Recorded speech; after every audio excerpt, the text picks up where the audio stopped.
Susah banget akuntansi pemerintahan. Gak mungkin juga ngoperasiin Excel.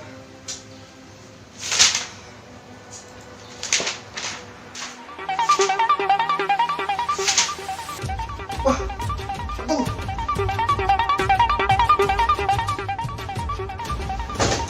Hai kau pasti sedang kesusahan. Siapa kau? Aku adalah kau dari masa depan. Jadi aku tahu kesusahan yang sedang kau alami. Wah, jadi kamu bisa kerjain akuntansi pemerintahan ini pakai Excel? Tentu saja. Mari simak penjelasan yang akan kuberikan.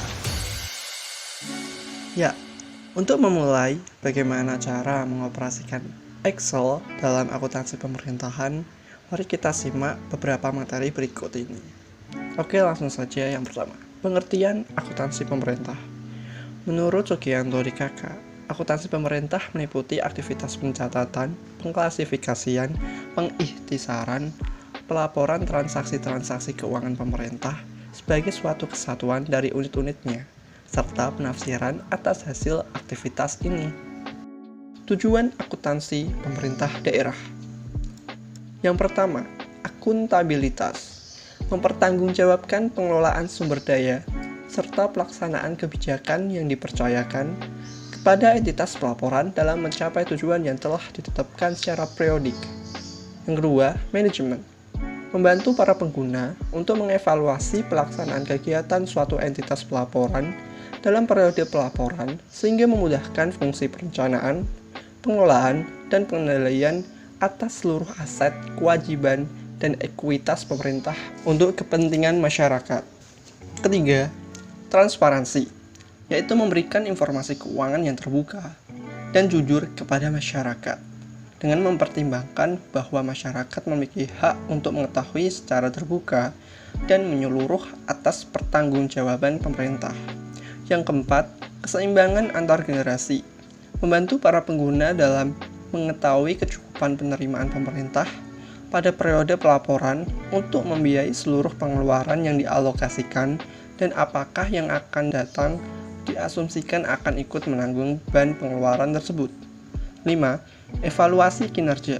Mengevaluasi kinerja entitas pelaporan, terutama dalam penggunaan sumber daya ekonomi yang dikelola pemerintah untuk mencapai kinerja yang direncanakan. Berikutnya, merupakan penggunaan Excel dalam menerapkan jurnal akrual dan kas. Materi ini akan disampaikan oleh teman saya bernama Reza. Silahkan Reza. Hai semuanya, kali ini kita akan membahas pengenalan dasar Excel dalam akuntansi pemerintahan. Akuntansi pemerintahan itu sendiri adalah akuntansi terkait transaksi-transaksi keuangan pemerintahan sebagai pelaksanaan dari APBN atau APBD. Yang nantinya outputnya berupa laporan keuangan pemerintah yang merupakan bentuk pertanggungjawaban dari pelaksanaan APBN dan APBD. Akuntansi pemerintah daerah menghasilkan laporan keuangan pemerintah daerah berupa laporan realisasi anggaran, laporan perubahan saldo anggaran lebih, laporan operasional, laporan perubahan ekuitas, neraca, laporan arus kas, dan catatan atas laporan keuangan. Lanjut, ini ada soal simulasi siklus akuntansi keuangan pemerintah daerah tahun anggaran 2018 yang terdiri dari dokumen anggaran, saldo awal, dan transaksi-transaksinya. Hal pertama yang harus kita lakukan adalah membuat chart of account atau daftar nama akun. Ini terdiri dari nomor dan kode dan nama akun, yang nantinya akan kita gunakan untuk mempermudah pada saat penjurnalan. Daftar akun ini bisa kita ketik manual yang berisi akun-akun yang nantinya akan kita pergunakan. Kemudian selanjutnya kita membuat jurnal finansial dan jurnal anggaran yang terdiri dari 7 kolom, yaitu nomor, tanggal, nomor bukti, nama akun, referensi, debit, dan kredit. Kemudian kita kembali ke contoh transaksi. Contoh nomor 1 yaitu membukukan pagu anggaran sesuai DPA. Ini adalah DPA-nya. Kemudian membukukan pagu anggaran hanya di jurnal anggaran, sehingga di jurnal finansialnya kita akan tulis no entry.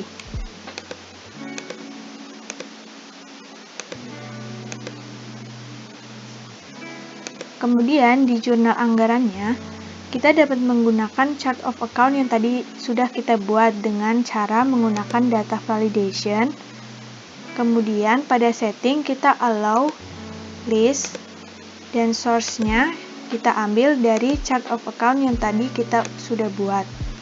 Kita tinggal blok semuanya dari awal sampai akhir, kemudian kita enter, kemudian klik OK, lalu akan muncul tanda panah seperti ini yang dapat digunakan untuk memilih akun-akun apa yang akan kita jurnal, yaitu estimasi pendapatan sebesar 370 juta, kemudian estimasi PSAL sebesar segini, kemudian apropriasi belanja. Kemudian kita lihat ke contoh yang nomor 2, yaitu melakukan penyetoran seluruh saldo kas di bendahara pengeluaran, yaitu ini. Ini kita jurnal di keduanya, yaitu jurnal finansial dan jurnal anggaran. Kita bisa menggunakan data validation seperti yang telah kita gunakan di jurnal anggaran, yaitu kita setting allow-nya list, kemudian data validation-nya dari COA.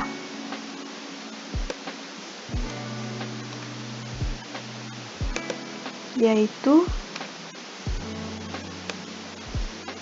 kita pilih utang PFK sebesar segini, kemudian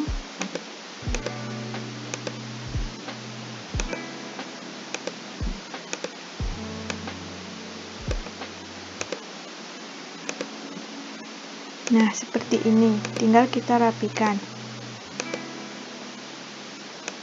Contoh-contoh transaksi yang lain, kita selesaikan sebagaimana aturan yang berlaku, sehingga jadinya seperti ini.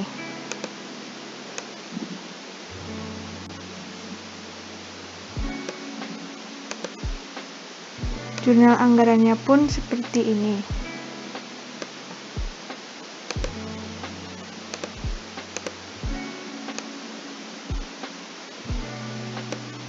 Kemudian di trial balance dan pembuatan laporan keuangannya juga kita dapat menggunakan data validation yang tadi untuk mempermudah dalam pengisian. Sekian penjelasan tentang penggunaan data validation dalam mempermudah penggunaan Excel untuk menyusun laporan akuntansi. Oke, setelah membuat jurnal dan kode nama akun, lalu kita akan membuat LRA dan LO. LRA dan LO akan disampaikan oleh teman saya, Anissa. Silahkan Anissa. Halo semua, kali ini kita akan bahas tentang laporan realisasi anggaran dan juga laporan operasional. Pertama-tama, untuk bikin laporan realisasi anggaran, kita harus tahu dulu apa aja sih yang dilaporin di sini. Yang pertama adalah pendapatan. Pendapatannya saja yang LRA ya. Kemudian ada juga yang belanja. Nah, untuk kolomnya ini di sini adalah uraian untuk mengisi nama-nama akun. Kemudian di sini ada anggaran yang kita dapat angkanya dari dokumen anggaran. Nih, dari sini kita ambil angkanya, kita masukkan ke LRA. Kemudian untuk realisasi, kita dapatkan angka ini dari jurnal-jurnal yang udah dibuat. Nah, jurnal-jurnal itu udah kita rangkum dalam trial balance. Nah, ini kan ada dua nih trial balance-nya. Yang sebelah sini ada trial balance finansial dan di sini ada yang anggaran. Untuk bikin LRA, kita fokusnya di jurnal anggaran yang di sebelah sini. Berarti kita ambil data dari pendapatan LRA sampai belanja di sini. Ini data yang kita pakai untuk di LRA. Kemudian di sini ada persen. Persen ini menunjukkan perbandingan antara realisasi dan anggaran pendapatan dan belanja selama tahun berjalan. Nah, untuk mengisi akun-akun di sini kita bisa pilih pendapatan apa aja nih. Nah, yang untuk belanja juga sama, kayak gini. Setelah kita dapetin angka-angka ini, Nah, kita hitung persenan di sini dengan cara realisasi dibandingkan anggaran. Apa sih maksudnya angka-angka di sini? Maksudnya angka di sini adalah contohnya di belanja pegawai. Di belanja pegawai, anggarannya sebesar 2,7 miliar, sedangkan realisasinya 2,68 miliar. Nah, dianggarkan segini, terpakai segini. Berarti tidak terpakai 100% kan? Dia hanya terpakai 99%-nya aja. Nah, kemudian kita masuk ke LO atau laporan operasional. Di sini data yang kita pakai agak berbeda nih sama LRA. Kok tadi LRA ada realisasi, anggaran, dan juga persen, untuk LO kita hanya punya di sini. Satu kolomnya lagi adalah akun-akunnya. Nah, ingat ya, kita hanya fokus di pendapatan dan beban. Agak beda ya sama LRA tadi, tapi mirip-mirip lah. Untuk di LO ini kita ada beban, bukan belanja seperti di LRA tadi. Nah, caranya juga sama kok, akun-akunnya kita bisa pilih. Kemudian angka ini kita dapatkan dari jurnal-jurnal yang udah kita buat. Nah, jurnalnya itu udah dirangkum dalam trial balance. Untuk yang LO, kita fokusnya ke jurnal finansialnya aja. Berarti kita fokus di sini. Nah, ini bahan untuk membuat LO. Kemudian, setelah pendapatan dan beban, di bawah sini ada surplus atau defisit. Surplus atau defisit ini berasal dari pendapatan dikurangin dengan jumlah beban yang ada. Nah, kita dapatkan di sini defisit sebesar 3.366.225.000. Ini akan kita masukkan ke dalam laporan perubahan ekuitas. Nah, gitu doang sih cara bikin LRA dan LO. Gampang banget kan? Selanjutnya, membuat LPE dan neraca di Excel akan disampaikan oleh teman saya Vera. Silahkan Vera. Halo teman-teman, lalu kita akan membahas bagian LPE dan neraca. Nah, yang pertama kita akan membahas bagian LPE. Untuk LPE ini, kita akan mencari ekuitas akhir dengan ekuitas awal ditambah surplus atau defisit LO. Nah, ekuitas awalnya itu kita cari dengan mengetik tanda sama dengan, lalu kita klik soal, kemudian kita cari ekuitas pada soal, lalu kita klik enter. Kemudian untuk surplus atau defisit LO, kita memasukkannya dari surplus atau defisit LO yang telah kita cari sebelumnya. Yaitu kita ketik tanda sama dengan, lalu kita klik LO, lalu kita klik surplus atau defisit, dan tekan enter. Nah, kemudian untuk ekuitas akhirnya, kita cari dengan menggunakan rumus SUM.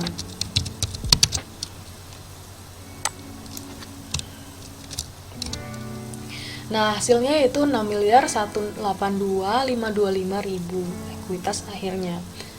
Kemudian kita akan membuat neraca. Nah, dalam neraca ini yaitu terdapat aset, kewajiban, dan ekuitas.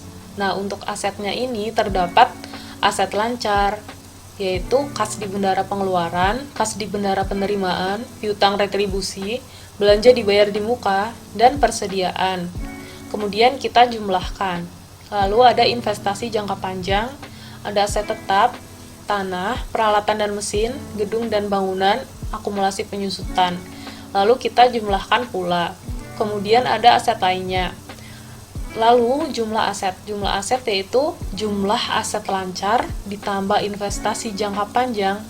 Kita tambahkan lagi dengan jumlah aset tetap dan ditambah aset lainnya. Kemudian kita mencari kewajiban. Nah, untuk kewajiban ini yaitu terdapat utang belanja, utang PFK, pendapatan diterima di muka, dan RKPPKD. Lalu kita jumlahkan. Kemudian kita masukkan ekuitas. Nah, kita jumlahkan antara kewajiban dan ekuitas. Nah, yang pertama kita akan mencari kas di bendahara pengeluaran. Pertama kita mencarinya dengan mengetik tanda sama dengan, lalu kita klik trial balance. Nah, kita klik kas di bendara pengeluaran, lalu kita tekan enter. Nah, untuk akun kas di bendara penerimaan, piutang retribusi, belanja dibayar di muka, dan persediaan itu kan sudah urut. Nah, di trial balance ini juga sudah urut. Nah, jadi urutannya sama. Karena urutannya sama, maka kita cukup mendragnya saja agar lebih cepat. Nah, kita drag sampai ke bawah, lalu kita jumlahkan menggunakan rumus sum.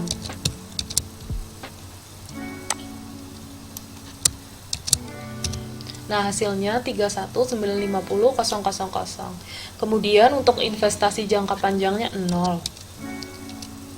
Lalu pada aset tetap, yaitu kita cari tanah. Nah, untuk kasus aset tetap ini sama seperti aset lancar. Nah, karena akun-akun di dalam aset tetap ini urutannya sama dengan trial balance, maka kita cukup mendragnya saja agar lebih cepat. Nah, yang pertama kita cari tanah. Kita ketik tanda sama dengan, kita klik trial balance, lalu kita klik tanah. Nah, kita tekan enter. Kemudian kita mendragnya. Nah, lalu pada akumulasi penyusutan, karena akun akumulasi penyusutan adalah akun kontra dari akun peralatan dan mesin, juga gedung dan bangunan, maka perlu ditambah tanda minus. Nah, begini teman-teman. Jadi kita ketik tanda sama dengan, lalu kita ketik tanda minus, lalu kita klik trial balance. Nah, kita klik akumulasi penyusutan dan tekan enter. Nah, kemudian untuk jumlah aset tetapnya, kita cari dengan menggunakan rumus sum.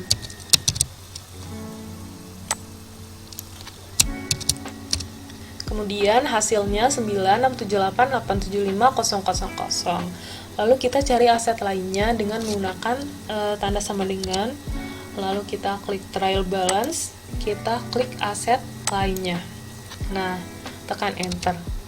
Kemudian untuk jumlah aset, yaitu kita menjumlahkannya dengan tanda sama dengan, lalu kita klik jumlah aset lancar, kita tambahkan dengan investasi jangka panjang, lalu kita tambahkan jumlah aset tetap, dan kita tambahkan aset lainnya. Nah, hasilnya 9.710.825.000. Lalu kita cari kewajiban. Yang pertama itu utang belanja. Nah, dikarenakan kasusnya sama seperti aset tetap dan aset lancar, maka cukup didrag saja. Nah, yang pertama kita ketik tanda sama dengan, lalu kita klik trial balance, kita klik utang belanja, lalu kita tekan enter. Nah, kemudian kita drag sampai RK PPKD. Lalu jumlah kewajibannya kita cari dengan menggunakan rumus sum. Nah, setelah diketahui hasilnya 3.528.300.000, maka kita cari ekuitasnya. Nah, kita mencarinya dengan mengetik tanda sama dengan, lalu kita masukkan ekuitas akhir yang ada di LPE. Nah, kita klik LPE, nah kita klik ekuitas akhir dan tekan enter. Kemudian untuk jumlah kewajiban dan ekuitas, kita menjumlahkan dengan menggunakan tanda sama dengan, kita jumlahkan saja biasa. Nah, ditambah ini menghasilkan 9.710.825.000. Nah, hasilnya sudah sama. Jadi, sudah benar ya teman-teman. Terima kasih. Nah, jadi itu caranya mengoperasikan Excel di dalam akuntansi pemerintahan. Mudah kan? Wah, ternyata damai caranya. Kerjain ah. Gimana ya caranya tadi?